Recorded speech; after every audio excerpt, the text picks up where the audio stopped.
मैं क्यों बांटूंगा, वो गोपनीय पत्र है। मैं कहीं से लिंक लेके आऊँ। आजकल जो व्यवस्था है पॉलिटिक्स में, जो आला कमान का जो सिस्टम है, वन मैन, इसमें थोड़ा करुआ बोलना असहज हो जाता है। जो आज आते हैं कल टिकट लेके मैदान में चले जाते हैं, उनका पार्टी में कोई योगदान नहीं है। हम लोग 2 साल से खटे, पहले भी लगातार रहे। कम से कम जो बचे हुए सीट हैं उसमें भी तो कम जो कार्यकर्ता है, जो समर्पित नेता हैं पार्टी में, जिनका पार्टी निर्माण में, संघर्ष में योगदान है, ऐसे लोगों को दिया जाए। एक तरफ देखिए रहे हैं जो गारंटी वाले नारा देते हैं, उनकी कोई गारंटी नहीं है।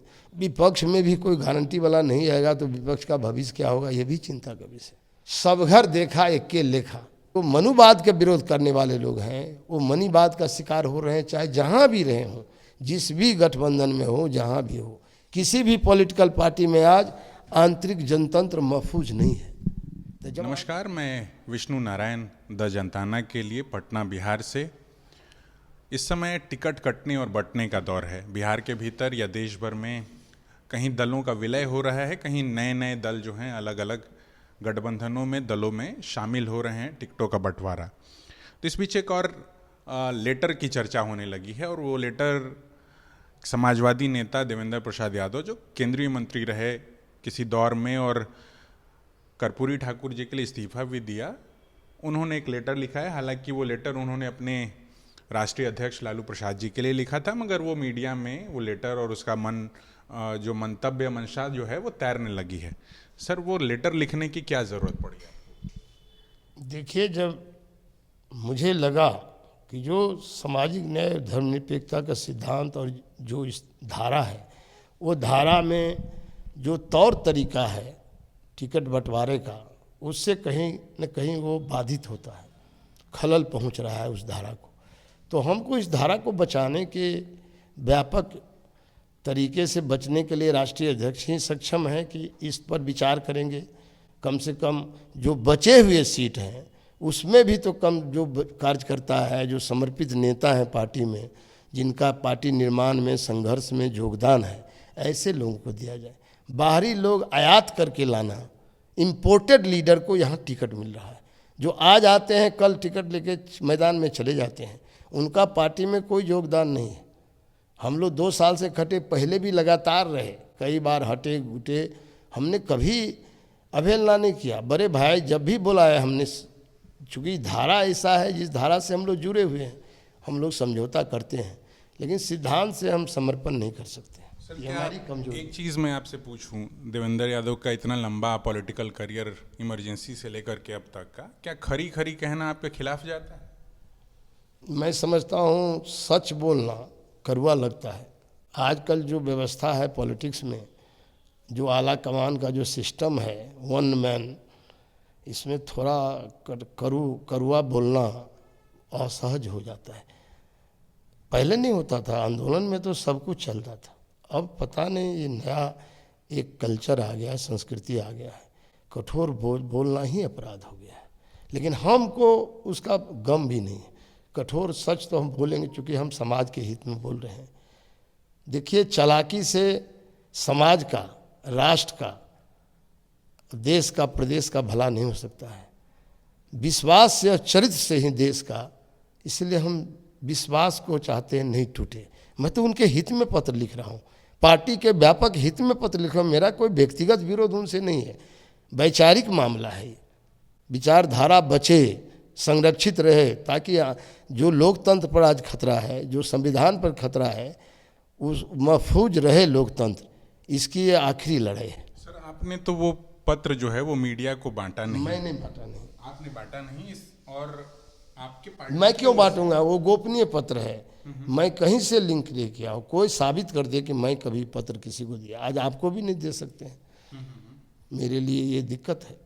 सर, आप समाजवादी राजनीति की, सामाजिक न्याय की बातें करते हैं, और अब पार्टियों में, तमाम पार्टियों में जिस तरीके से एक सिस्टम दिख रहा है कि पैसे को वरीयता दी जा रही है, तो आपको लगता है कि सामाजिक न्याय वाले भी उसी तरीके की लड़ाई लड़ रहे हैं जहां पैसे को तरजीह नहीं दी जा रही है? देखिए, मैं कबीर साहब के विचार से भी प्रभावित हूँ। कबीर साहब ने कहा था, सब घर देखा एक के लेखा। जितनी दल हैं अफसोस है। इस बात कहते हुए काफ़ी दुख पहुंच रहा है। क्या हो गया, कैसे बदल रहा है चीज़ें। इससे जो भविष्य आने वाला नौजवान है, जो बेरोजगारी के लिए बिल्कुल तत्पर है कि हमको हमारा रोजगार मिले, रोजगार का अवसर खुले, महंगाई है, भ्रष्टाचार है, जो समाज में शिक्षा का व्यवस्था है, क्या होगा उसका। ये एक यक्ष प्रश्न खड़ा हो गया है। जब यही कल्चर चलेगा तब तो भाई सीधा हो गया कि जो मनुवाद के विरोध करने वाले लोग हैं वो मनीवाद का शिकार हो रहे हैं, चाहे जहाँ भी रहे हों, जिस भी गठबंधन में हो, जहाँ भी हो। इसीलिए मैंने कहा कि कबीर साहब ने कहा था, सब घर देखा एक के लेखा। ये बड़ा भारी संकट है। आज के राजनीतिकों को चिंतन करना चाहिए, इस पर सोचना चाहिए, विचार करना चाहिए। सर, आपने नौजवानों के करियर के और भविष्य के साथ साथ एक और बात उस लेटर में लिखी है जो चारों तरफ चल रही है कि आपने जो तेजस्वी यादव का एक पॉलिटिकल करियर है, पिछले बार के विधानसभा चुनाव में जिस तरीके से उनका अराइवल हुआ और इस बीच जिस तरीके से टिकटों का बंटवारा हो रहा है, हम ये देख रहे हैं कि बहुत सारे लोग तत्काल प्रभाव से पार्टी ज्वाइन कर रहे हैं, उनकी टिकट का घोषणा हो जा रही है। आप जैसे लोग जो समाजवाद को लेकर के आजीवन चलते रहे, वैसे लोग, चूँकि आप, ये जाहिर है कि आप झंझारपुर के प्रतिनिधि रहे हैं, झंझारपुर को लेकर फिर से आपकी कोशिशें थीं और झंझारपुर जैसी सीट पर किन्हीं और दल को, जो कि आनन फानन में एनडीए से स्विच करके इस तरफ आता है, उसको टिकट मिल गया है। अभी तो कोई ठीक नहीं है कि जो आए हैं सो नहीं जाएंगे। जब आया राम गया राम का खेल चल रहा है तो इसकी गारंटी क्या है। एक तरफ देखिए रहे हैं जो गारंटी वाले नारा देते हैं, उनकी कोई गारंटी नहीं है। विपक्ष में भी कोई गारंटी वाला नहीं आएगा तो विपक्ष का भविष्य क्या होगा, ये भी चिंता का विषय। गारंटी वाला नहीं ना है जो आ रहे हैं, तो यहाँ तो गजब स्थिति बन रही है। देखिए, मुझको ये परेशानी इसलिए हो रही है, मैं बहुत ही चिंतित हूँ कि आखिर ये हो क्या रहा है। राजनीति तो पटरी से उतर रही है, चाहे किसी दल का हो। पटरी पर राजनीति कैसे आएगा, ये बड़ा सवाल है आज बिहार में। इसको लेकर के कहीं पार्टी के फोरम में कोई चिंता है या फिर चारों तरफ एक ही जैसी बातें? अब अभी तो चुनाव का वक्त है, इसलिए मैं क्या बोल सकता हूँ। चुनाव में मैं नहीं चाहता हूँ कि पार्टी को कोई नुकसान हो जाए, इसीलिए मैं इस पर बाद में बात करूँगा। अभी मैं बोलने की स्थिति में नहीं हूँ। लेकिन जिस तरह के लोगों का सिलेक्शन हो रहा है ये बहुत दुखदाई है। क्या आधार है उसका। यहाँ आते हैं एक दिन में ये क्या चला रहे हैं, क्या राजनीति कहते हैं लोग बदल गया है। मान लीजिए व्यवसायीकरण या व्यापारीकरण कहिए या कारोबारीकरण में हम निकाल लेंगे। इसका मतलब जनता जिनको ये जिस तरह का कल्चर अपनाया जा रहा है, पब्लिक सब बिकाऊ है क्या बिहार का। बिहार है ये, जनता सब समझ रही है। पता नहीं बिकाऊ के साथ क्या होगा, जनता सलूक करेगी, वो तो बूथ के दिन पता चलेगा। जनता भी स्वतंत्र है। मुझे अफसोस है कि दलों का जो हालत देख रहा हूँ उससे भी मुझे काफ़ी दर्द होता है। गुलाम भारत में चंद्रशेखर आज़ाद कभी गुलामी को नहीं स्वीकार किया। ब्रिटिश में भगत सिंह ने कभी गुलामी को स्वीकार नहीं किया। सुभाष चंद्र बोस ने कभी गुलामी को स्वीकार नहीं किया। आज़ाद भारत में दल के लोग स्पष्ट रूप से मजबूती से पार्टी के हित में बोल नहीं पा रहे हैं। मैंने आंतरिक जनतंत्र मैं नहीं देख रहा हूँ।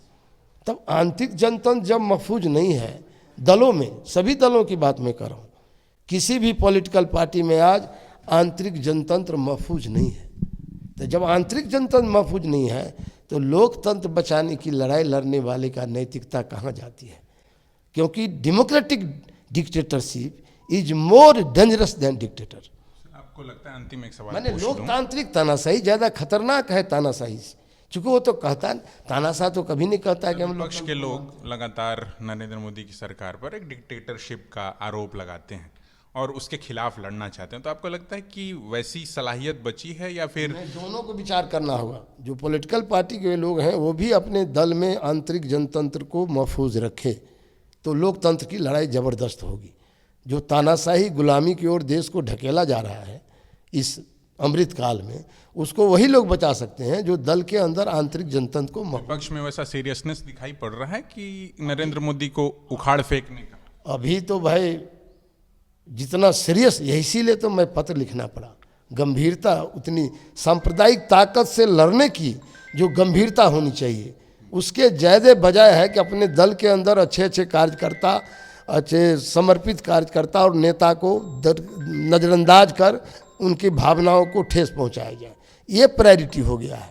ये कौन लड़ाई है समझ में नहीं आ रहा है। लड़ाई तो अभी होना चाहिए सांप्रदायिक ताकत से लड़ने का, तो लड़ाई हो रहा है दल में जो समर्पित कार्य करता है उसको किनारे करने का। अपनी सफाई कर रहे हैं कि ताकि हमारे चेहरा के सामने किसी का चेहरा नज़र नहीं आए। कोई अच्छा चेहरा भी है तो उसको धूमिल कर दो। तो ये जनता न तय करेगी।